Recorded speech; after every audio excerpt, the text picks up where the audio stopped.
इसलिए मैं परेशान था कि वक्त ना चला जाए। पर्याप्त वक्त है। Thank you sir.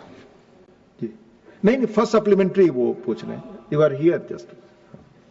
माननीय उपसभापति जी, आपके माध्यम से माननीय मंत्री जी, अभी आज मैं देख रहा था कि इस विषय पर तमाम सदस्यों ने अपनी चिंता व्यक्त की है और वो देश की सामूहिक चिंता है। मुझे अफसोस के साथ पहली सप्लीमेंट्री आने से पहले कहूं कि एक रिपोर्ट लीक होती है, टेलीविजन डिबेट्स में पायलट को विलेन बना दिया जाता है। वो बेचारे दुनिया में आके कहेंगे नहीं कि हम गुनहगार हैं या कोई टेक्निकल मैलफंक्शन। खैर, मेरा पहला है कि जब FAA की federal US federal aviation administration की 2018 और यूके की सिविल एविएशन अथॉरिटी ने ये सारे एडवाइजरी पहले जारी की थे फ्यूल स्विच सिस्टम के लिए। अभी हाल में आपने खास करके बोइंग 737 और 787 एयरक्राफ्ट के लिए मैंडेटरी किया है कि आप उसकी ऑडिट करिए, उसकी सेफ्टी सिक्योरिटी मैकेनिज्म को चेक कीजिए। My question is, you had this input in 2018, since 2018, in 2024, why does it take a crash of this nature to do what should have been done in a routine way? Thank you. Sir, your question also has the answer. In a routine way, all these checks are already done. When there is a directive that is issued, then there is a special check that is done. But in terms of all the equipment that is there, according to the protocol that is listed, all the checks are thoroughly done. It is not that only when they say that this has to be checked, there is a special check that is done. All the fuel switches, all the cockpit, all the tires, everything get checked very robustly, very regularly. That is why we have a very tough process. But taking an advance, like you said, we wanted to be more thorough. All checking has been duly happening from that time. And what you have mentioned, what the FAA has done also, there are two types of directives. That is, one is the AD, which is the Airworthiness Directive, which is a mandatory that all the other state regulators, they all follow. But what you have mentioned right now is a special airworthiness information bulletin, which is not a mandatory thing. Like you said, if necessary, then the state regulator can do it. But at that point of time, the regulator also took a call that this is not a mandatory thing, and we, on our process of ensuring safety, we have a very good, robust process. So there is not a special check that is required because it was not a mandatory thing that was advised. But after the report has come, we have taken that also into cognizance to ensure that there is further, because like you said, these reports that have come. But I can show you 150 reports where every possible angle that the report can be, everything is already listed. कोई भी अगर report आ जाता तो आप बोल सकते थे कि ये तो पहले ही आ चुका है.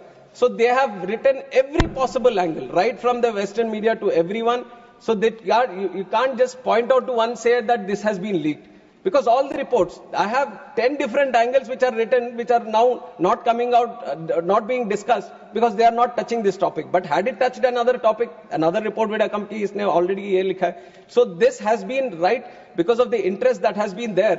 This has been going on right from day one itself, multiple theories, multiple angles, multiple stories. That is why I have once again, it's an appeal made by the AIB through myself also, I'll make it again to the House, and through you to the larger section of the country also, is to maintain patience until the final report comes out.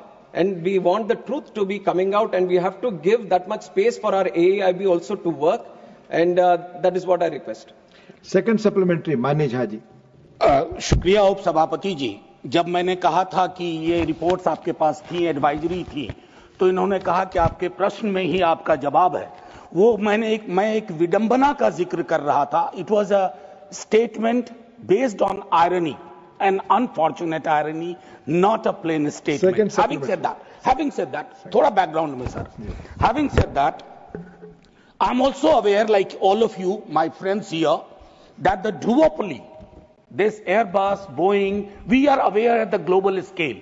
Let's not get into that. What is important? The in-house mechanism, nearly 50% of sanction posts in DGCA are vacant. Doesn't it affect DGCA's capacity, Particularly, I repeat, particularly when during the search, during the investigation, many newspapers reported this, that why such anomalies, ऐसी विसंगतियां तब क्यों बाहर आती हैं जब एक बड़ा हादसा गुजरता है, हादसा हो बैठता है और फिर उसके बाद हम जागने की कोशिश करते हैं. Vacancies and sanction. Sir, like I've said, the vacancies have been created because it was a request from the ministry. Now, with the growth that we have seen in civil aviation, we wanted more people within the DGCA. And these posts have been posts have been created in the last 2 years only. And the process, right, it's not that when you say that why are they vacant, it is not that we have stopped from recruiting. Right from the day they were created, we have started the process. It is a continuous process. It has to go through various cycles of recruitment also. And the only thing that I wanted to mention so that everyone knows a little bit about what is happening in this recruitment is that this is a very specific pool of people that we are trying to recruit. It is not that we have extensive pool of people. These are subject matter experts, especially in aviation. We are trying to pick up senior people that we are trying to pick up and who have a demand internationally and in other wings also. And we have a lot of people coming in from Air Force and they have their own preferences also. So there is a limited pool that we are trying to work with, and we have done every single, in fact, we have put in more effort to do this. That is why I have also mentioned that in the last year, 103 posts which have been recruited was the highest ever. Because we wanted to speed up the process, we wanted to ensure that DGCA, the posts that are created is well equipped and it is full of the people that have to be recruited and no vacancies. It is an ongoing process. This year we are committed to take in 190 more, and also in the future all the posts are being worked out in such a way that no vacancies, the situation of no vacancies does not arise. First supplementary, Mani Sanjay Singh, not present. Mani Sri Raghav Chadha. Thank you. Thank you so much, sir. Sir, India's civil aviation sector is booming, no doubt. But it appears that the regulator, the DGCA, which is the backbone of the sector, is cracking up under pressure. I say this because it is understaffed, it is underfunded, and it lacks autonomy. Sir, Parliamentary Standing Committee की report बताती है कि वर्ष 2024 में technical post में overall vacancies की बात नहीं कर रहा, डीजीसीए के अंदर टेक्निकल पोस्ट में 55% की वैकेंसी है. टेक्निकल पोस्ट का काम क्या होता है sir? Air safety inspection, passenger safety, pilot licensing, aircraft maintenance और एयर वर्दीनेस. सर ये शॉर्टेज नहीं, ये क्राइसिस है. और मुझे लगता है sir there is no, thank you sir. Sir सवाल पे आ रहा हूं, that there is no margin of error in the skies. तो मेरा माननीय मंत्री जी से सर आपके माध्यम से सवाल है कि हम एक डीजीसीए को सेबी जो एक फाइनेंशियल मार्केट का इंडिपेंडेंट रेगुलेटर है और ट्राई जो टेलीकॉम सेक्टर का एक इंडिपेंडेंट रेगुलेटर है, ऐसा ही एक ऑटोनॉमस स्टैट्यूटरी बॉडी में क्यों नहीं तब्दील करते? और दूसरा टेक्निकल पोस्ट की वैकेंसी कब तक भरी जाएगी? Please, thank you. Sir, I have to place on record that the DGCA is not under any kind of pressure. It is operating with utmost seriousness, professionalism, and all the requirements that are there that actually strengthens it according to the International Civil Aviation Protocol. At this moment that you're seeing, I've already explained it in a couple of questions also, the situation is that the posts were just recently created. And like you said, when it comes to the technical posts, you need that right technical capabilities people only to be sitting in those posts. And when you look at that kind of experience, that kind of situation, then obviously the pool which is limited makes it much more difficult to engage these people. And these are people who are having to regulate the safety, which is of the prime most importance. The whole fundamental pillar for the growth of our civil aviation sector has been the safety and security of the people and the operations. So keeping that intact, the process itself has so much technical this thing that it gets little difficult, but we have been trying with the UPSC and other people also to engage the right people so that the timelines which takes for it to engage these people gets reduced. And Honorable Member has also talked about the budget. We have seen in the last 1 year also the 10% increase in the budget is there, and accordingly whenever required, definitely your suggestions have been noted, and whatever best can be done to assist DGCA to be more powerful and more engaging in terms of ensuring the safety, we will be doing it from our side. Mania Priyanka ji. Thank you so much, Honourable Chairman, sir. Sir, there comes a moment in time, when we keep our politics aside, and this particular air crash gave us that moment for even civil aviation to understand the challenges and the loopholes that exist. Sir, my question is very specific, which I've written to the Honourable Minister about, that he told us to be patient with the final report. We were absolutely patient with the interim report too. But why is it that the report was released to the Indian people at 2 a.m. in the morning and there was no briefing done with regards to the AAIB report? Sir, just one second, a question related to the same thing. Pilots have raised their concern that there is no aviation expert who is sitting on that AAIB panel. Why is that so? If Honourable Minister could address that, I'd be grateful. Thank you. Thank you so much. Sir, I'll address the second part first, where it says that no aviation experts have been there. It is not true. There are two subject matter experts in terms of pilots who have been engaged within the investigation team. And likewise, other engineers and all from the industry also have been engaged.